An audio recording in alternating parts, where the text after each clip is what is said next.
Now, breaking news from CBS 17 News. Breaking news as we have brand new pictures and videos showing a suspect in a Chapel Hill carjacking.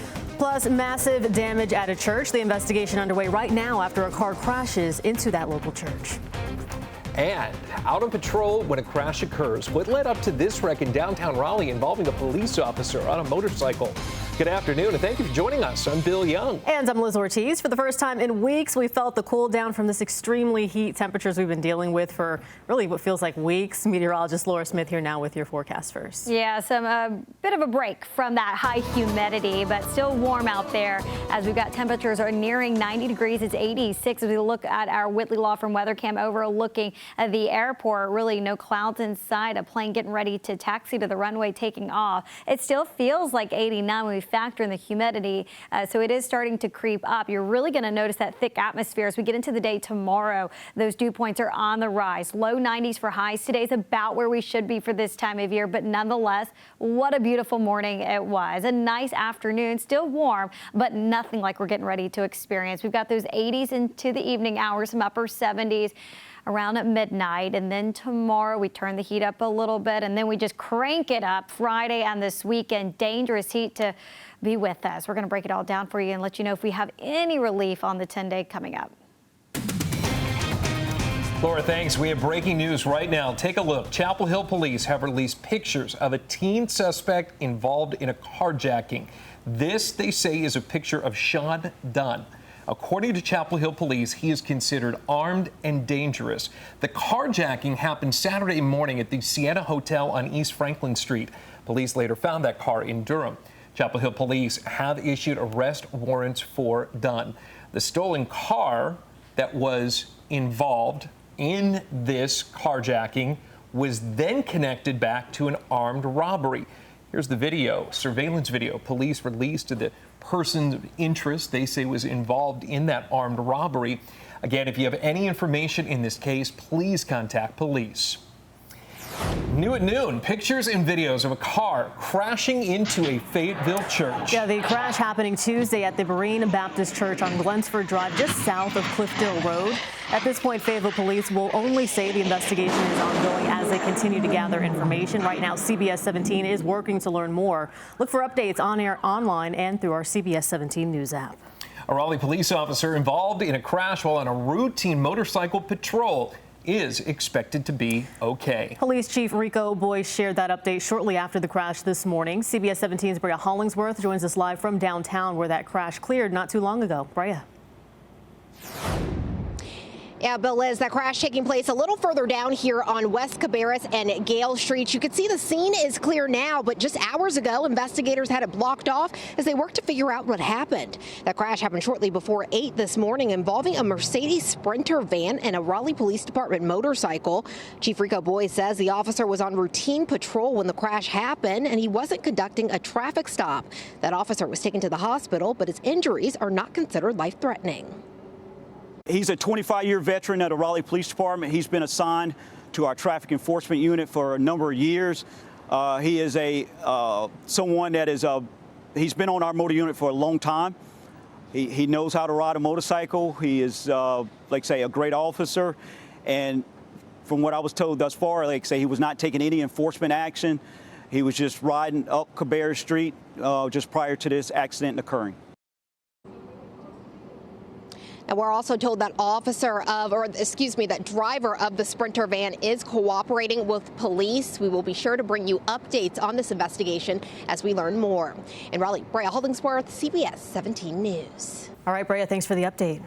A Raleigh man due in court today charged with murder in the death of a teenager at a Knightdale gas station. Trayvon MacArthur was accused of shooting and killing Ja'Kai Robinson on July 9th. It happened at the Exxon on Knightdale Boulevard right near Hodge Road. He also faces drug charges. MacArthur is being held without bond.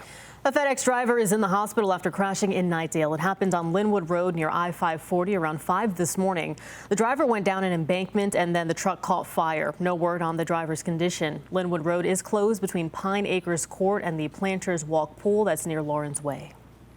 One person dead after a car crash in Clayton. This was the scene around 2:30 this morning at Front and Lombard Streets in downtown. The person's name has not been released. Police say they continue to investigate what caused that crash. New at noon, Raleigh police investigating a shooting at an apartment complex. It happened around midnight along Calvary Drive at the Oak City Apartments. Police say a stray bullet hit a building, but fortunately, no one was hurt. A man is under arrest for a shooting in Rocky Mount, which injured 2 people. Anna Z. Hawkins faces charges which include attempted first-degree murder for the shooting, which took place in June. He's also charged with robbery with a dangerous weapon. One victim was found at the scene on James Street. Another showed up at the hospital on his own. Hawkins is in the Nash County Jail, held without bond. President Trump expected to deliver remarks this afternoon at an artificial intelligence summit going on in Washington. The Trump administration is also touting new trade deals with Japan and Indonesia amid growing calls for transparency over the Jeffrey Epstein files. Natalie Brand has the latest from the White House. Stocks rose at Wall Street's open on news the Trump administration reached a deal with its 5th largest trading partner. I just signed the largest trade deal in history. I think maybe the largest deal in history with Japan. President Trump posted on social media that Japan will open its markets to the U.S. just a day after announcing he's lowering a proposed 25% tariff on Japanese goods to 15%. Earlier, Japan's prime minister, who is facing calls to step down, said auto tariffs will also be lowered to 15%, sending Japanese auto stocks soaring. The administration has also announced frameworks for trade deals with Indonesia and the Philippines. The president of the Philippines sat down for trade talks with President Trump Tuesday. There's a lot of income coming in for both groups. But during that Oval Office appearance, the president faced questions about the administration's handling of the Jeffrey Epstein files and a new DOJ request to speak to Epstein associate and convicted sex trafficker Ghislaine Maxwell. Yeah, I don't know about it, but I think it's something that sounds appropriate to do, yeah. When asked about it, the president pivoted to accusing the Obama administration of manipulating and politicizing intelligence findings about Russian meddling in the 2016 election. They tried to rig the election, and they got caught. And there should be very severe consequences for that. A spokesman for former President Obama responded saying in part, these bizarre allegations are ridiculous and a weak attempt at distraction. Also noting bipartisan congressional findings that while Russia worked to influence the 2016 presidential election, it did not manipulate any votes. Natalie Brand, CBS News, the White House. Eric Menendez, one of the 2 brothers serving life for the 1989 murder of their parents, is in a California hospital with what his attorney calls a, quote, serious medical condition. No specific details of the illness were released, though he was taken to the hospital on Friday and is in fair condition.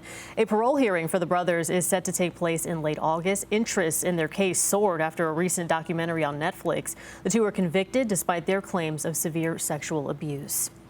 People started lining up before sunrise this morning in Idaho to get inside the courtroom where Bryan Kohberger will be sentenced for killing 4 University of Idaho students. Andres Gutierrez reports from outside of that courthouse. Emotions are high inside this Boise courtroom where the family and friends of 4 murdered University of Idaho students came face to face with their loved one's killer. Because of him, 4 beautiful, genuine, compassionate people were taken from this world for no reason. It's been nearly 3 years since Madison Mogen, Kaylee Gonzalez, Zaina Kernodle, and Ethan Chapin were found stabbed to death at their off-campus home in Moscow, Idaho. Are you pleading guilty because you are guilty? Yes. Earlier this month, Bryan Kohberger accepted a plea deal that took the death penalty off the table, but keeps him in prison for the rest of his life. I hope that they are remembered for who they are, not what happened to them, because who they are were so beautiful. Heading into today's sentencing, there were so many questions surrounding this case, including the motive and the details of the killings. The father of Kaylee Gonzalez told CBS News last week that he was writing his impact statement without knowing key information. I need to know the facts of what, how many times was my daughter stabbed? Was she choked? What happened? As part of the deal, Kohberger, a 30-year-old criminology student, also waived his right to appeal. Andres Gutierrez, CBS News, Boise, Idaho. New details at noon about an incident involving two airliners at RDU. The whole thing caught on camera. Yeah, take a look. This is the video you'll see only on CBS 17. It shows an American Airlines plane on the runway and a United plane on approach before doing what is called a go-around. That's basically turning the plane around and making another approach. Well, this happened the morning of July 13th. The FAA now says the American plane on the ground was slow to depart the runway, which led to the United plane making the go-around maneuver. According to the FAA, this is a routine maneuver and nothing went wrong. Happening right now, it is Summer Splash Day with the Carolina Mudcats. CBS 17's Rachel Dunsing is live from Five County Stadium in Zebulon. Rachel, looks like a lot of fun out there.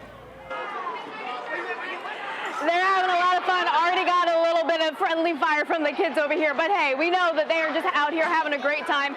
Even though it's a little cooler, still a great day to cool off with the water. We're going to take you here, of course, live, Five County Stadium in Zebulon. That is after the break.